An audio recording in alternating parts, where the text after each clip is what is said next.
माझं सोलापूर न्यूज मध्ये आपल्या सगळ्यांचं स्वागत केली आहे ना.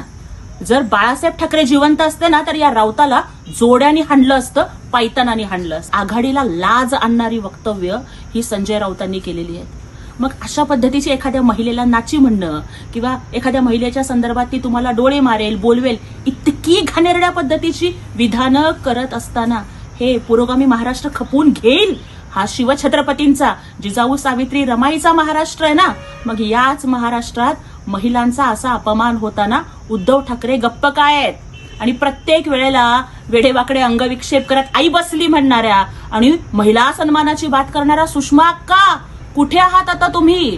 आणि या महाराष्ट्रातल्या दमलेल्या बाबांच्या लेकी सुप्रिया सुळे आणि प्रणिती शिंदे मूग गिळून का बरं गप्प आहेत? का फक्त स्वतःची बुलंद कहाणी लिहिण्यामध्येच त्या व्यस्त आहेत का?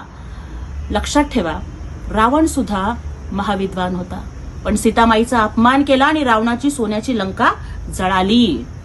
सामर्थ्यवान असणारं हस्तिनापूर सुद्धा द्रौपदीच्या अपमानानं उद्ध्वस्त झालं होतं.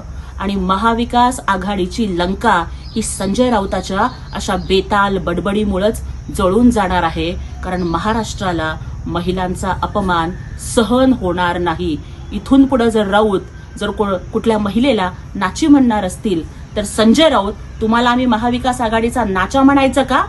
या महाराष्ट्रातल्या महिला राऊताची जोड्याने पूजा बांधतील. माझं सोलापूर न्यूज या यूट्यूब चॅनलला सबस्क्राईब करा आणि बेल आयकॉन प्रेस करायला विसरू नका.